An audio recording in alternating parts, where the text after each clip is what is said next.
Hello, good morning to the fifth edition of the Cloud8 Virtual Summit this year. My name is Janine Kleinbühl. I'm leading in the Microsoft Switzerland's Enterprise Solution Sales Unit, the Azure core sales teams. And I often jokingly say that I'm already part of Microsoft's infrastructure, as I'm already 12 and a half years with the company and have had the privilege to work in different parts of the business, different units. Before I took over this enterprise sales team, I've been leading the Azure strategy here in Switzerland for the last 3 years. And previously that I was very active in the channel business in the channel side of our business. I'm talking to you today on the hybrid multi-cloud reality. And probably it is one of the biggest buzzwords in these days. Everybody wants to be multi-cloud. Everybody thinks they're multi-cloud. Everything should be hybrid, but what does it actually mean? And what are the challenges we are facing? And let me deep dive into it, or what's our observation in our daily dialogues with customers and partners of all sizes, and where we see how the market is evolving. What we see is that customer environments and application requirements are really evolving. Customers have to manage hundreds, thousands of applications, whether it's VMs, databases, containers, have a very diverse infrastructure. And then not just talking about the very large corporations, but also already mid-sized organizations.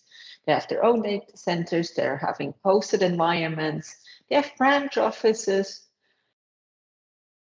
They are trying to connect the edge and really take advantage of the intelligent edge, how we are often referred to, or of the edge capabilities with IoT devices. And they have applications that are using different hyperscale providers. And of course, they also use a lot of different tools, programming languages, and so on. But it also raises a lot of questions. How do you govern and secure IT resources seamlessly, regardless of where they are running? How do you enable cloud innovation to existing infrastructure? How are you modernizing local data centers with new cloud infrastructure?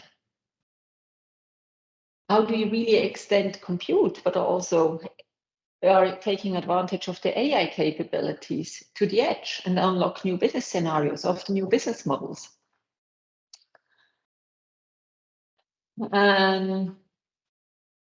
For Microsoft, and I think that's one of the biggest differentiators since ever, we have always designed Azure from the ground up as a hybrid approach and been very clear that that is a reality our customers face and how to go about it. And for us, and I will talk to that at length later on, we think with Azure, you actually are set up very well to face this hybrid multi-cloud reality. But before we go into that, why are customers pursuing a hybrid and multi-cloud strategy? Well, first of all, there are regulatory and data sovereignty aspects that are considered. If we look at in Switzerland with FINMA, you have the regulatory requirement that you have an exit. You need to have an exit strategy available. How can you exit a cloud? But also, especially, and it's getting more and more important, and I would say the conversation intensified a lot about during the last 18 to 24 months around data sovereignty. And many organizations are currently very closely thinking about the paradox they want to solve between what are their data sovereignty needs and security needs, and how do they bridge, and how do they overcome it? If we think about manufacturing entities, often they have edge workloads which are considering and are asking for a hybrid multi-cloud strategy. Low latency requirements. And low latency requirements are multitude. For example, in trading, you also have an application modernization strategy, a data center modernization strategy, and certain solutions are only available on a certain cloud or in a certain way. One big topic, and it's getting more and more important, is also business continuity and resilience. Over the past few months, and I think especially since the war in Ukraine has started, the discussions on business continuity have really multiplied at a completely new level. Yes, we have, since the pandemic, talked about how we have secure, supply chains. How do we get visibility into secure in the supply chain and ensure business continuity? But since this outbreak of the war, business continuity has completely got a new flavor. And I think we see so many discussions. How can we operate our organization, our business processes completely independently for a week, for a few days, a week, or even up to a month? I spoke to a customer earlier this week, and they were telling me, and said, like, we are starting to prepare. How can we operate our core processes and just a tiny part of it to keep the organization going completely independently for a month? That's part of their business continuity exercise they're currently doing, and they're asked by their board to do so. And it's also then certainly a personal choice how to go about it. And so it's not surprising. I think actually the number will be higher. I think end of last year, the ESG published the Cloud8 hybrid trends report. And then there it said that 93% of all enterprises, of all large organizations are committed to a hybrid cloud strategy. But what does it mean, and how do customers really go about it?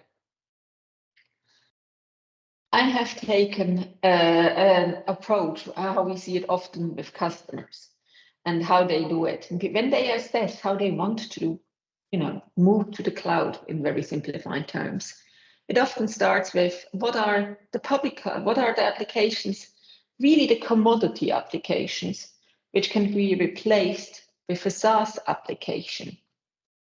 That is business processes, applications like Microsoft Dynamics, more and more also SAP systems with the rise of SAP RISE, Microsoft Office 365, other really industry-specific process solutions. If many organizations have a SaaS first strategy, whatever is available as a SaaS application shall be used as a SaaS application. In investment areas where you want to build up new capabilities, create new applications, it's a PaaS strategy. Where you want to sustain the current infrastructure, it's often IaaS. And we see actually quite a few IaaS discussions, especially around mainframe and mid-range systems, which you can't yet really get rid of, but you know that you're going to reduce over time, and then you just want to simply sustain it. And then you optimize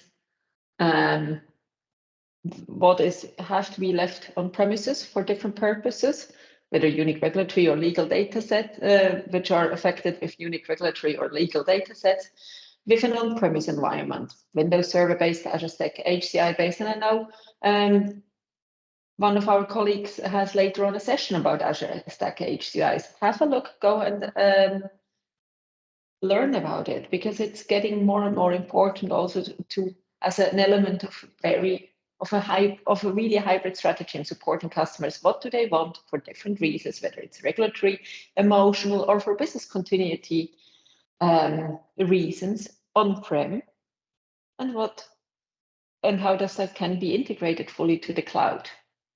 It sounds nice, such an approach, and it's very easy. It's like, okay, what do we want? What can we replace in the SaaS applications? What do we want to newly develop? What do we sustain? What do we keep on-prem? But how does the mix look like? And what we see more and more in different scenarios is that when we talk about a cloud strategy, the first most important thing is really have a very thorough look about it. Which applications, what infrastructure can be retired, can be right-sized, and in the end, fully eliminated.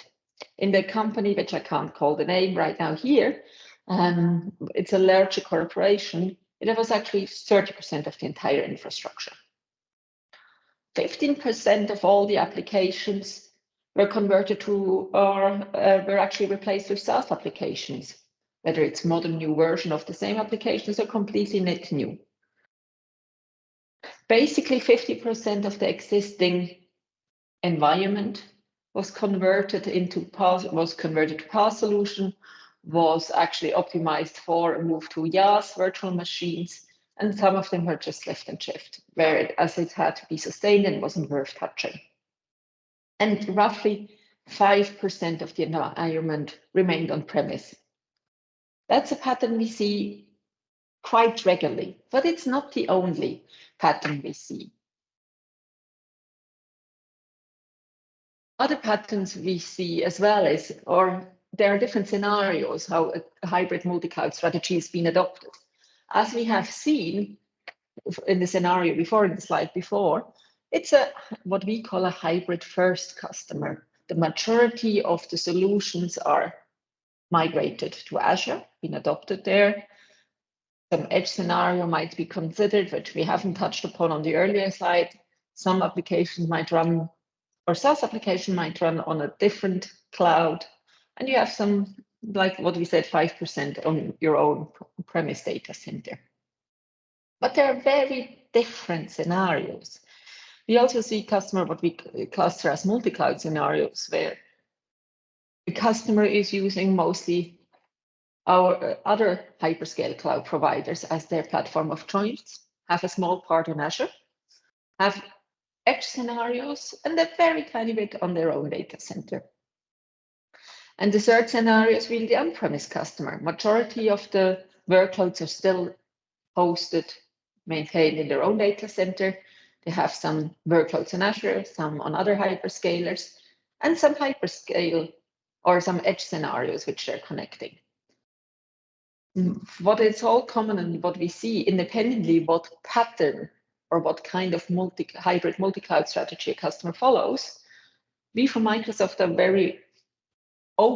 very keen to look into and supporting our customers to provide them the visibility and the ability to operate all of those infrastructures. Because it's great that you have such a, distributed infrastructure, but the more distributed it is, the harder it gets to operate. And with Azure Arc, we are very convinced that we have a very competitive offering, which can support customers with any kind of a hybrid multi-cloud strategy to actually help them to operate it at scale in a very secure way. But let's look into it. And one of the scenarios which haven't been there, which also is a massive driver of, or let me not say driver, that's a wrong wording. It's much more accelerator, or is bringing the hybrid multi-cloud reality to a completely new level, and is showcasing and underlying the multifaceted reality as much, is really the new and unfolding and highly accelerating IoT opportunities we see. The cloud has been good. With IoT, it's globally unavailable. You have almost unlimited compute resources. With the rise of IoT, you could harnessing signals from sensors and devices everywhere. You can manage centrally by the cloud. But with edge scenarios, you don't want to send IoT devices generate billions of data points, or, in an aggregated view. But do we really want them? Are they relevant? No, we want to, in an intelligent manner, offload the devices, what can be computed on the edge and what can be disregarded, and what do we want to store centrally. Then also, how can we recognize patterns? So AI, analyze the data at scales, taking advantage of AI capabilities, but also then really harnessing the signals and replicate them into digital twins. Create basically living replicas of any physical environment, track the past and predict the future. Especially also in the times of where sustainability metrics and sustainability is front of center of our reality, of our daily acting, and how we assess really twice which actions we take to actually reduce our carbon footprint. Digital twins are more and more adopted and used by many organizations to simulate first actions, to actually to create really a virtual replica of what they want to implement physically, to really reduce the carbon footprint and not just do drive, plan little test plant or, produce a product. There are multiple scenarios, but also with the rising adoption of digital twins, the hybrid multi-cloud is becoming a much bigger opportunity. And so any organizations are continuously asking themselves how to govern and operate across all those disparate environments. How do I ensure security across the entire organization? How to best enable innovation and developer agility? Because you don't want to stop anything. You need to empower, and you should empower your developers to fully take advantage of that, to drive innovation, to make sure that you are having a competitive edge with the solutions you develop. But also, how do you meet regulatory requirements and overcome technical hurdles? From a Microsoft perspective, it's with a single control plane called Azure Arc. And it's very simplified view, but we think Azure Arc and the single control plane allows innovation anywhere and allows to bring Azure services to any infrastructure, whether it's on-premise, existing ones, hosted environments on other hyperscale providers. Whether you want to modernize your existing data centers with Azure Stack, or you really go to the edge and extend it with Azure IoT or other functionalities. Same wording, slightly different aspects of the fit or slightly different graphic, but it is really what we want to highlight is write once, run anywhere. We want to ensure and support customers to adopt a simplified and faster application lifecycle. Modernize applications to cloud native and containers, develops at scale, but also have real-time insights, cloud efficiency and automations, consistent data and AI management, faster time to insights, but also have a central governance methodology, have threat detection in place, response and analytics. I don't know whether you have seen,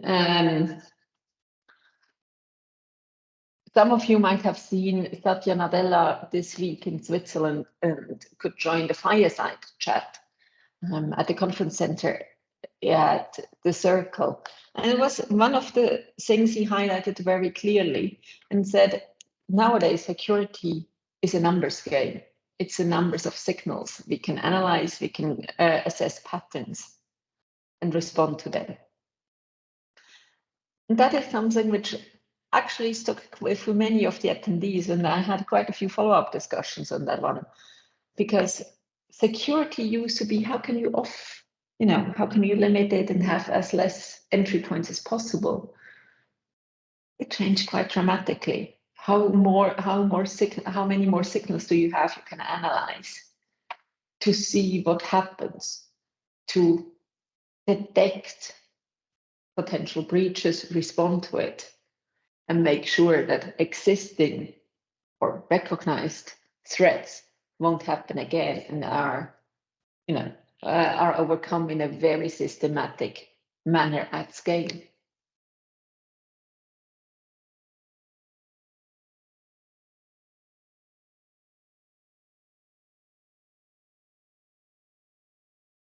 In other words, we wanted to bring the value of cloud operations architecture to any infrastructure, which makes the cloud to edge ecosystem as simple as possible, flexible and secure. That's really the way of why we built Azure Arc.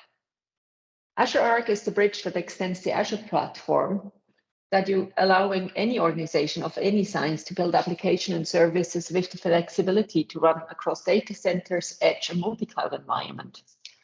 Arc provides a consistent development operation security model for both new and existing applications. You can use the same tools, the same security and governance technologies to create and manage applications as you know it. Why it is so important and why am I highlighting that? When I meet customers, and as many of you who know me know, I'm not the techie. I come from the business side and have a massive passion for technology and what can be unlocked and what are the new scenarios. When I meet with customers, we often have the discussion really about the operating model. What are the resources? What are really driving their decision? Because while we live in a hybrid multi-cloud reality, most organizations do not have the resources from a financial perspective, from a people perspective, but also from a requirements perspective to really operate efficiently and effectively a hybrid multi-cloud environment. And a single governance operations method governance, a single control plane is essential to actually get an end-to-end overview.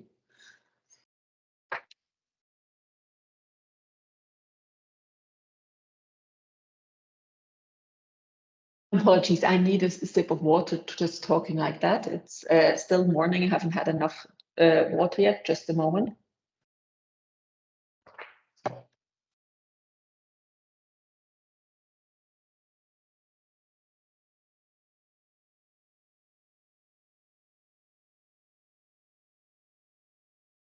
I think we actually already talked about it at length, so I'm not replicating enough of it. But what is important, I think, a question we often get is what does Arc enable mean? What is the definition of Arc enabled services? With Azure Arc enabled services and solution, you can expect inventory in organizations from Azure with ARM integration. You have the development operation tools integrations as required. You have security governance and management capabilities. You have cloud style feature updates. You have a cloud billing model for Azure capabilities. You have optional support for disconnected scenarios.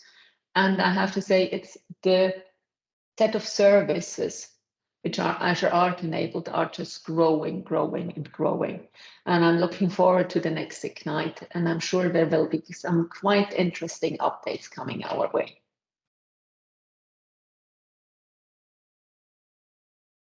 In other words, what we are differentiating, and also when we work with customers to really build, define work, and define an appropriate cloud hybrid multi-cloud strategy, we are also really looking at what are the Azure Arc enabled infrastructure, where we can connect and operate hybrid resources, almost like as the native Azure resources, and fully have the Azure Arc enabled services, which allows to deploy and run Azure services outside of Azure while still operating them from Azure across different clouds, data center, and edge locations.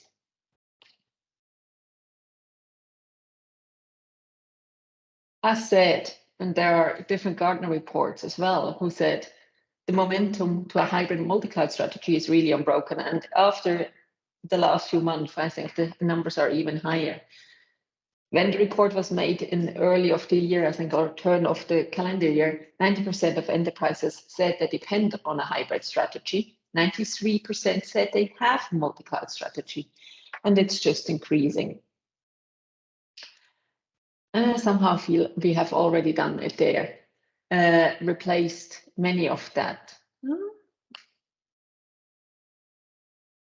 I just thought I'll use that slide as well to really go about it. And yes, it is a very, very simplified view, but it is with the customers, what are the tools we use? What the facilities like Azure regions they're using? What are the resources which are used? What are the control mechanism? And what is the development layer and the operation layer?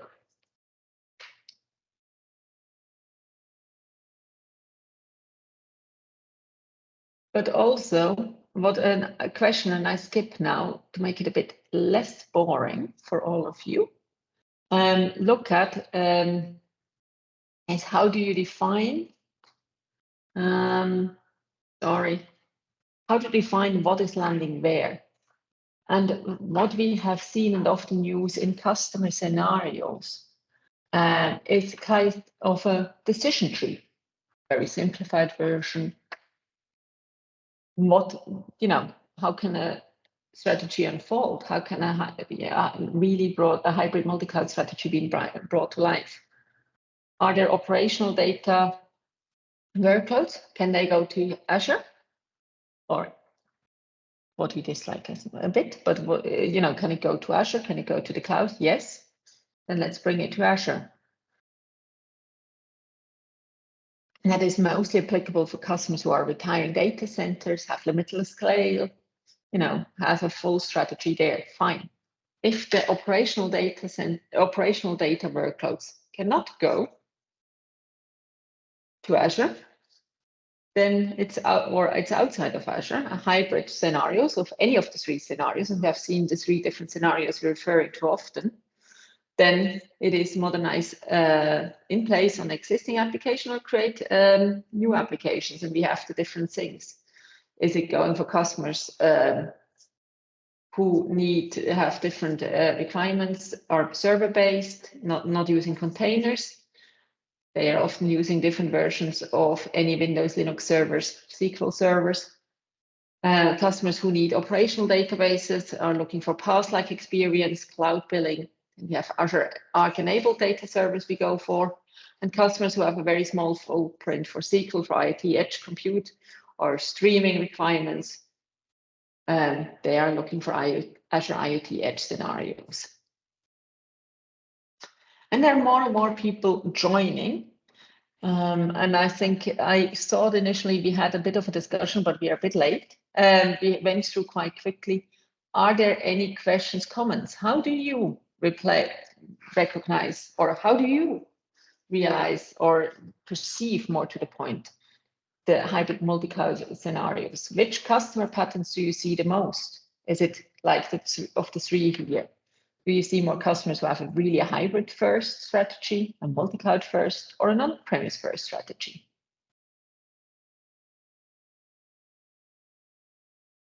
What's the strategy you're following through?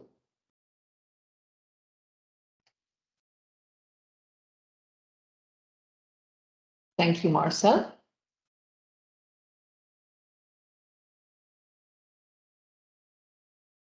Yeah.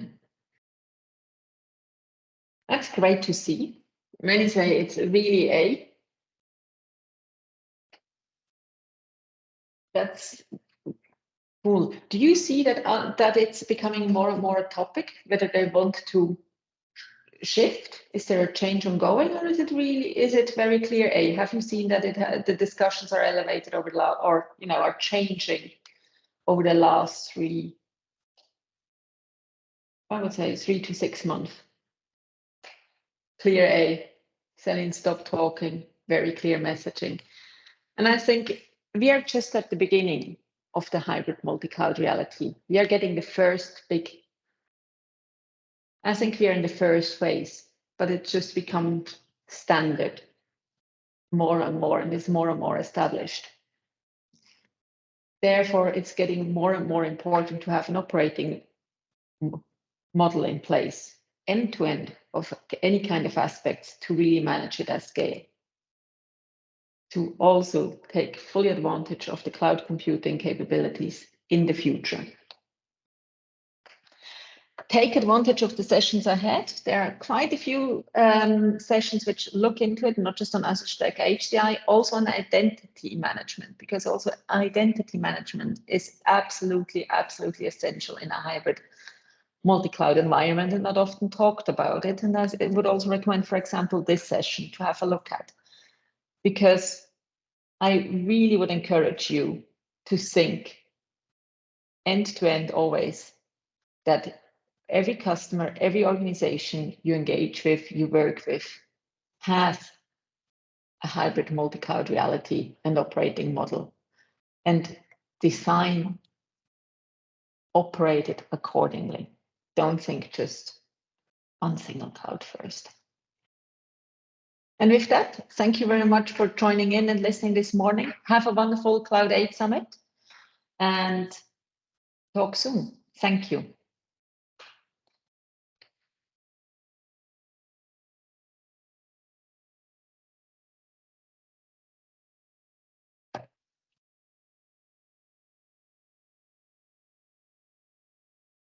Thank you.